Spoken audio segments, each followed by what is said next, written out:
নমস্কার আমার প্রিয় ছাত্রছাত্রীরা, তোমরা সকলে কেমন আছো? আশা করছি তোমরা সকলে ভালো আছো। আজকে ক্লাস 10-এর ভেদের একটি অঙ্ক করব। কি আছে দেখো, এক্স সরল ভেদ রুট ওয়াই এবং ওয়াই সমান এ স্কোয়ার। যদি এক্স সমান 2a হয় তবে x square is two y এর মান নির্ণয় করো। তো ভেদ অঙ্ক যখন আমরা করব, এই যে ভেদ চিহ্নটা, এটাকে আমি প্রপোর্শনালও বলতে পারি ইংরেজিতে, বা সরল ভেদও বলতে পারি। এই চিহ্নটা তোলার নিয়ম হচ্ছে একটা সমান চিহ্ন ব্যবহার করব এবং একটা ধ্রুবক ব্যবহার করব। ধরো এক্স প্রপোর্শনাল ওয়াই আছে বা এক্স সরলভেদ ওয়াই আছে, তাহলে আমরা লিখব এক্স সমান কে ইন্টু ওয়াই, আর পাশে লিখে দেব কে সমান অশূন্য ভেদ ধ্রুবক। এইটা হচ্ছে ভেদ অঙ্কের ভেদ চিহ্ন তোলার নিয়ম। তো এবার দেখো এখানে আমাদের অঙ্কে কি বলা আছে, এক্স সরলভেদ দেওয়া আছে রুট ওয়াই। তাহলে আমরা এখানে টুকে নিচ্ছি এক্স সরলভেদ রুট ওয়াই, অতএব এক্স একটা সমান চিহ্ন ব্যবহার করব কে ইন্টু রুট ওয়াই, পাশে লিখে দিচ্ছি কে সমান অশূন্য ভেদ ধ্রুবক। এবার দেখো একটা মান দেওয়া আছে, এক্স এর মান দেওয়া আছে 2a আর ওয়াই এর মান দেওয়া আছে এ স্কোয়ার, দুটো মান দেওয়া আছে। তাহলে আমরা এক্স সমান 2a ও ওয়াই সমান এ স্কোয়ার বসিয়ে দিচ্ছি।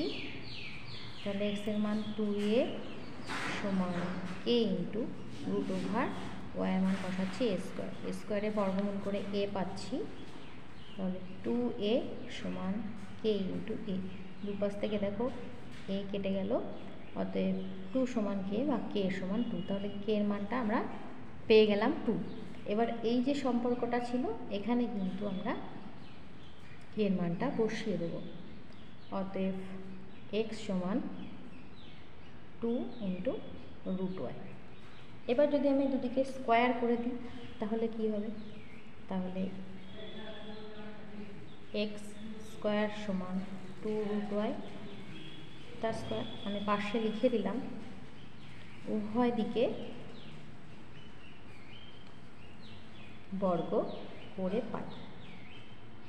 বর্গ করলে কি পাবো, এক্স স্কোয়ার 2 এর বর্গ করে 4 পাচ্ছি, আর রুট ওয়াই এর বর্গ করে শুধু ওয়াই পাচ্ছি। তাহলে এক্স স্কোয়ার সমান 4y। এবার আমাদের কি বের করতে বলেছে, এক্স। তো x square is two y বের করব। তাহলে লিখছি অতএব x square is two y. এবার এক্স স্কোয়ারের মান বসিয়ে দিচ্ছি, যেটা পেয়েছি 4y ইস টু ওয়াই। এবার দেখো ওয়াই কেটে গেল, 4 ইস টু 1। তাহলে আমরা অ্যান্সারটা কিন্তু খুব সহজেই পেয়ে গেলাম। তো দেখো ভেদের অঙ্ক কিন্তু একদমই কঠিন নয়, তোমরা বারবার করে প্র্যাকটিস করবে, দেখবে খুব সহজ মনে হবে। তো কেমন লাগলো ক্লাসটি অবশ্যই কিন্তু কমেন্ট করে জানিও। যদি ভালো লেগে থাকে লাইক শেয়ার অবশ্যই করবে। তো খুব ভালো থেকো, সুস্থ থেকো। নেক্সট ক্লাসে আবার নতুন কোনো অঙ্ক নিয়ে তোমাদের সামনে হাজির হব। ধন্যবাদ।